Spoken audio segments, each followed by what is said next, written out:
Sir ఈ Waqf bill ఏంటి, ఈ గొడవ అంతా ఏంటి, అసలు ఇది జగన్మోహన్ రెడ్డి ఏమో అది వద్దని చెప్పేసి వ్యతిరేకిస్తూ ఉన్నాడు. ఇక్కడ ఉన్నటువంటి కూటమి పార్టీలు అంటే చంద్రబాబు నాయుడు కావచ్చు, లేదంటే పవన్ కళ్యాణ్ కావచ్చు, వీళ్ళిద్దరేమో ఆ వక్స్ బిల్కి మద్దతు తెలుపుతూ వచ్చాయి. సరే అది పార్లమెంట్లో పాస్ అయ్యే విధంగానే అడుగులైతే ముందుకు పడుతూ ఉన్నాయి. ఏం చెప్తారు దీనికి సంబంధించి? కాంగ్రెస్ చేతకాని సస్వతనం జడ్డితనానికి నిదర్శనం అది. ఎందుకంటే 226 పైచీలకు అపోజిషన్ స్ట్రెంత్ ఉన్నప్పుడు విప్ జారీ చేసుకుని నాకు తెలిసి ఫ్లోర్ లీడర్ నిలబడి ఉంటే తర్వాత మిగిలినవన్నీ 160 మంది అంతా ఎగనెస్ట్ ఓటేశారు. చాలా దైద్యంగా. అంటే అపోజిషన్ బెంచ్ ఉండి కూడా దీన్ని నిరోధించడం రాలేదు. ఈ పాటి దానికి కాంగ్రెస్ ఏం చెప్తుంది, మేమే దీన్ని లౌకిక దేశం చేసాం, ఒకళ్ళ దాంట్లో ఒకళ్ళు వేలు పెట్టడం, ఆ ముస్లింకి సంబంధించిన విషయంలో వేరే చట్టాలు ఉన్నాయి, ఇవన్నీ చెప్పింది నేనే మీరే. కాన్స్టిట్యూషనే కదా మనకి చెప్పింది. ఇవాళ 9,54,000 ఎకరాల వక్ఫ్ బోర్డు ల్యాండ్లు ఉండి 8 నుంచి 10 వక్ఫ్ బోర్డులు ఉన్నప్పుడు వీళ్ళ దగ్గర నుంచి ఇప్పుడు మనకి ఎలక్షన్ కమిషన్ గ్యాప్ కొంది కదా, సెషన్ ఉన్నప్పుడు ఎలా ఉండేదో లటక్కన ముగ్గురిని తెచ్చి నెత్తికి పెడితే చొక్కెట్టావా, సంతకం పెట్టావా, అలా వాలంటీర్ కానీ ఎవడో కూర్చోపెడతాడు, ఎవడో ఏజెంట్ కానీ ఆ నీడు బతిమాలుకుంటాడు, టాలీ అవుతుందా నాకు నీకును చూసుకున్నా అన్నా అని, లేదా జడ్డుమలోకి ఎలక్షన్ అంటారు దాన్ని, బుర్ర తక్కువ ఎలక్షన్. అలాగే ఇది కూడా వీళ్ళు ఎవడో సంబంధం లేని నలుగురిని ఎక్కించి లాస్ట్కి ఇదంతా తిప్పి అదానిగడి అదాని పెట్టడానికి చేసే గిమ్మిక్ ఇది. అలాంటి ఆ ల్యాండ్లన్నీ కూడా, ఆ ల్యాండ్లో ఆస్తులన్నీ కూడా అంతే. ఇప్పుడు మీకు గతంలో లల్లు ప్రసాద్ యాదవ్ అని ఒక ఆయన ఉన్నాడు, రైల్వే మినిస్టర్ చేశాడు. First time in the Indian హిస్టరీలో రైల్వేకి ప్రాఫిట్స్ తీసుకురావడం చూపించాడు. ఏంటంటే లీజింగ్ కాన్సెప్ట్. రైల్వే ల్యాండ్స్ నిరంతర కాస్తులు ఏవైతే ఉన్నాయో వాటిని లీజింగ్ అది ఇచ్చి దాని నుంచి రెవెన్యూ మాడ్యూల్ క్రియేట్ చేశాడు. ఇట్లా వీళ్ళు ఏమైనా చేస్తున్నారా? 10 ఏళ్ళు పొద్దుంది వీళ్ళు వచ్చి ప్రశాంత్ కిషోర్ గారు తీసుకొచ్చి నెత్తికి పెట్టిన దరిద్రం ఇది. ఆ ధర్మం అని ఇవాళ ప్రాఫిట్ వస్తున్న ఎల్ఐసి అమ్మేస్తారు. ఏది గవర్నమెంట్ ప్రాఫిట్, గవర్నమెంట్కి ఏదో 10 రూపాయలు వస్తుందిరా బాబు దీని నుంచి అన్నవన్నీ వీళ్ళు యథాన పెట్టేసి అమ్మేస్తారు. వీళ్ళు జీవికోడు నిన్నటిదాకా ఎయిర్పోర్ట్లు కట్టుకున్నాడు, ప్రైవేటోడే కదా, ఆడికి జల్ల కొట్టి వీడికి అదానికి ఆడికి కట్టేస్తారట. ఢిల్లీ ఏంటి ముంబై ఎయిర్పోర్ట్ వీడి ఒక్కడే తీసుమారు కానీ కదా. మరి వీళ్ళిద్దరూ ప్రైవేట్ వ్యక్తులే కదా, ప్రైవేటీకరణ దానికి ఎయిర్ ఇండియా నెత్తికి లాక్కెళ్ళారు, ఇటు తిప్పటి మళ్ళీ టాటా చేతిలో ఎట్టారు గిలక్కాయని. అలాంటి పచ్చి వెలక్కాయలు గిలక్కాయలని హ్యాండ్ నోట్లో పెట్టి ఇంటికి వెళ్ళేది ఎందుకు మరి? మోనోపల్లి ఎలా ఇస్తుంది? ఇవన్నీ ఎగ్జాంపుల్స్ మాడుతున్నా. ఇవన్నీ మీరు గమనిస్తే ఈ వక్ఫ్ బోర్డు ల్యాండ్లో ఒకటి కలకలలాడుతున్నాయి. ఇప్పుడు అందుకే మీరు గతిశక్తి అతిశక్తి ఈ మహాశక్తి కార్యక్రమాలు లేకపోతే ఏవైతే ఉన్నాయో సహజ వనరుల మీద పడిన ఈ ప్రభుత్వం. ఈ సహజ వనరులన్నీ ఎవడేదానా పెట్టేస్తే బ్రహ్మాండంగా పనులు అయిపోతాయి అనడానికి ఇది మిఠాయి పట్లంలో దొరికినాడు అదాని. ఎవరిని ఇంక ఎత్తుక్కోకర్లే 10 మంది బిడ్లు ఇవన్నీ అదానికి ఇచ్చేయడానికే వీళ్ళు చేసిన బృహత్తర ప్రణాళిక అంటారు దీన్ని. దీనికి కాంగ్రెస్ వాళ్ళు ముఖ్యంగా రాహుల్ గాంధీ ప్రియాంక గాంధీ ఏమైనా దొనపోతలు గైడానికి పోయారు ఎక్కడికైనా? కానీ నాకు అర్థం కాదు వాళ్ళకి ఎందుకు. యువతల రేవంత్ రెడ్డి వెళ్తే అడిగి అపాయింట్మెంట్ ఎవరు, వీళ్ళేమో పార్లమెంట్కి వెళ్ళరు. ఇంత సీరియస్ డిబేట్ లెబోరియస్ డిస్కషన్స్ జరుగుతుంటే వీళ్ళ వంతుగా దాని మీద వీళ్ళ కన్సెన్సస్ ఎందుకు లేవు? అసలు మాట్లాడలేదు దాని గురించి. అసలు ఏమైనా బాధ్యత ఏడిసిందా? అంటే స్ట్రాంగెస్ట్ అపోజిషన్ ప్రజాస్వామ్యంలో ప్రజలు ఇచ్చిన అన్ని ఆర్త పనులు. గతంలో రాజ్యసభలో వీళ్ళకి స్ట్రెంత్ లేదు, అమిత్ షా గారు బ్రహ్మాండంగా ఫ్లోర్ మేనేజ్మెంట్ చేసి మడతెట్టేస్తున్న బిల్లు అని విన్నాం. ఆఖరికి స్ట్రాంగ్ అపోజిషన్ ఇచ్చినా సరే పార్లమెంట్ లో కూడా వీళ్ళు జహాపనాన్ని ఆర్త పనులు పెట్టేస్తే నేను ఎప్పుడు అంటుంటాను, ఈ ప్రాంతీయ పార్టీలు విలీనం చేసి బదులు అలా సమాజ్వాదీ పార్టీ అని అఖిలేష్ యాదవ్ తిప్పలు పడుతాను, జాతీయ స్థాయి పార్టీ గుర్తింపు ఉంది కాస్త, ఈ కాంగ్రెస్ పార్టీని దాంట్లో విలీనం చేస్తే దరిద్రం ఉండిపోతుంది. ఆయన లీడ్ చేస్తారంటారా? అట్లీస్ట్ ఎవడో ఫ్రంట్ ఎండింగ్ వారియర్ ఉంటాడు. ఎందుకంటే ఈ ముసలోళ్ళు గుద్దు బండ్లలో ఉండరు, కదలలేక వాళ్ళు ఉంటూనే ఉంటారు. ఆ ముసలోళ్ళు అంతకాలం రాహుల్ గాంధీ పనిచేయడు. ఆయనకు ఒరిజినల్ గా స్ట్రెంత్ గా ఉన్న సచిన్ పైలట్ ఆ గేలాట్ గడ ధర్మం అని సంకనాక పోయాడు.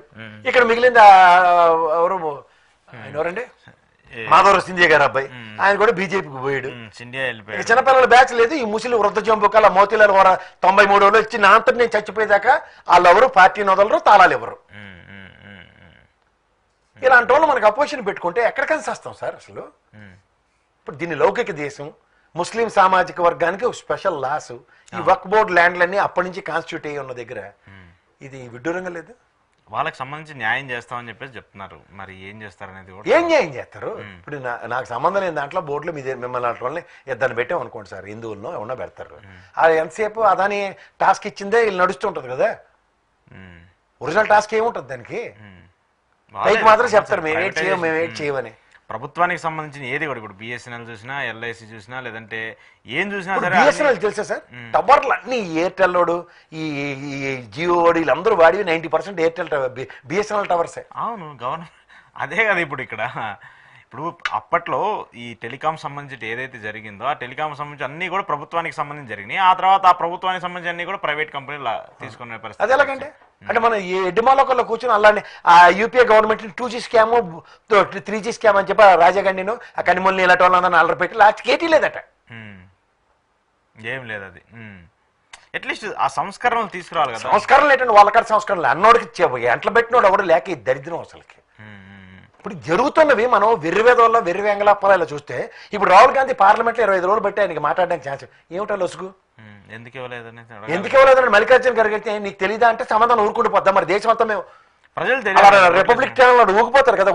అంటే ఇండియా ఇస్ వెయిటింగ్ వాచింగ్ అనుకుని ఇండియా వాంట్స్ టు నో అన్నప్పుడు ఇండియా వాంట్స్ టు నో చెప్పానండి. Why Rahul Gandhi not speaking in parliament and why has absconded from the parliament yesterday. People should know కదా.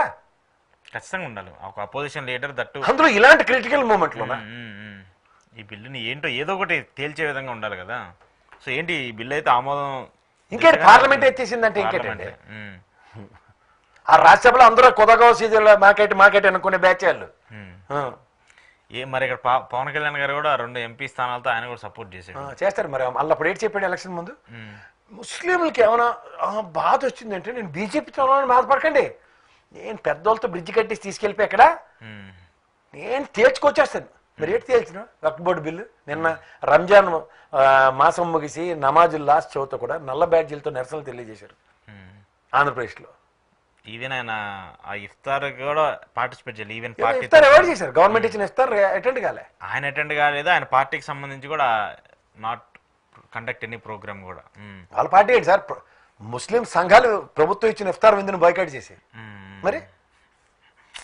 కానీ మనం అనుకున్న ప్రభుత్వం మాత్రం అలాడించి కోతాటకి మేము పావులం, మీరు ఇలా తోలుబొమ్మలు అట్లా ఇలా ఆడమంటే ఇలా ఆడతాం సార్, ఇలా ఆడమంటే ఇలా ఆడతాం. వాళ్ళిద్దరూ అదే చేస్తున్నారు. అంటే సనాతన ధర్మాన్ని ఎత్తుకున్నారు కాబట్టి వీటన్నిటికి కూడా అవాయిడ్ చేయాలని చెప్పేసి పవన్ కళ్యాణ్ డిసైడ్ అయ్యాడు. అంటే సనాతన ధర్మం ఉన్నప్పుడు నువ్వు కాన్స్టిట్యూషన్ మీద ఎందుకు ప్రమాణం చేసావయ్యా? స్వర్నింగ్ సెరమనీలో కాన్స్టిట్యూషన్ మీద ప్రమాణం చేసావు అంటే కుల మతాలకి రాగద్వేషాలకు అతీతంగా నేను పరిపాలిస్తానని. అందులో ముస్లిం సోదరులు లేరా? వాళ్ళు ఉన్నప్పుడు క్రైస్తవ సోదరులు లేరా? ఉన్నవాళ్ళే కదా. ఓకే, ఇదైతే కొంచెం కాన్స్పిరసీ. ఏంటి దీనివల్ల ఏమైనా ఓట్ బ్యాంక్స్ కానీ పార్టీస్ చేంజెస్ కానీ ఏమైనా జరుగుతుందా దీనివల్ల? ఏమవుతాయి ఎవరికి తెలుసండి. ప్రభుత్వ వ్యతిరేకత ఆల్రెడీ డిసైడ్ చేసుకుంటున్నారు. మనకి లాస్ట్ టైం 300 వచ్చినట్టు మనకు రావు, కూటమి తీసారు మన ప్రభుత్వం అని ఆల్రెడీ డిసైడ్ అయిపోతుంటే మీరేటి చేస్తారు నేనేటి చేయగలను.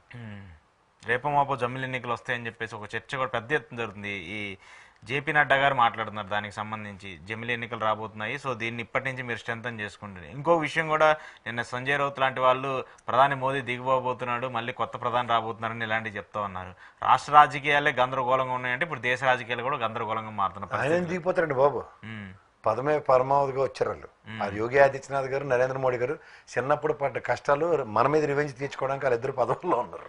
రివెంజ్ కదంటే ఒక ఆర్ఎస్ఎస్ అనే వాళ్ళ ఒకటి ఉంది కదా, దాన్ని ఆర్ఎస్ఎస్ ని పక్కెళ్ళి ఆడుకోమని చెప్పి నరేంద్ర మోడీ గారు అమిత్ షా చాలా రోజులు అని చెప్పి అప్పుడు అద్వానీ గారు వాజ్పేయి గారి టైంలో ఆర్ఎస్ఎస్ అనండి ఆ కథలు వేరు. ఈయన ఎప్పుడు అలా మోహన్ భాగవత్ వాళ్ళని లెక్కర్లు వేసుకుని పక్కెళ్ళి ఆడుకోమని చెప్పిన రోజులు చాలా ఉన్నాయి. ఇప్పటికీ వాళ్ళ వైటల్ రోల్ ఏమీ లేదు, వాళ్ళు శూన్యం, పైకి బిల్డప్ అంతే. ఆర్ఎస్ఎస్ హిందూ పరిషత్ అని మనం వినడానికి ఇప్పుడు ఏమీ లేదు, అసలు సీనే లేదు వాళ్ళకి. సో అది ఉంటే ఆ టర్మ్స్ అండ్ కండిషన్స్ ఆ పాలసీస్ అన్ని వేరుంటాయి కదా, అవి వేరుంటాయి. అసలు వీళ్ళు ఇలా ఉండరు అసలు. ఫస్ట్ ఆఫ్ ఆల్ ఓకే, వాళ్ళ పాలసీస్ ప్రకారం అయితే ఇలా వీళ్ళు ఉండరు, అది గుర్తుంచుకోండి. ప్రైవేటైజేషన్లు ఈ బిల్లులు వీటన్నిటి అసలు ఆర్ఎస్ఎస్ భావజాలాలు నిజంగా ఉంటే మోడీ గారు అలాంటి వేషధారణలో అలాంటి పరిస్థితులే ఉండవు. అది ఎవడానికి గ్రహించండి ఫస్ట్. మళ్ళీ ఆర్ఎస్ఎస్ వెస్ట్ హిందూ పరిస్థితిని దయించి ఎవరో మాట్లాడకండి.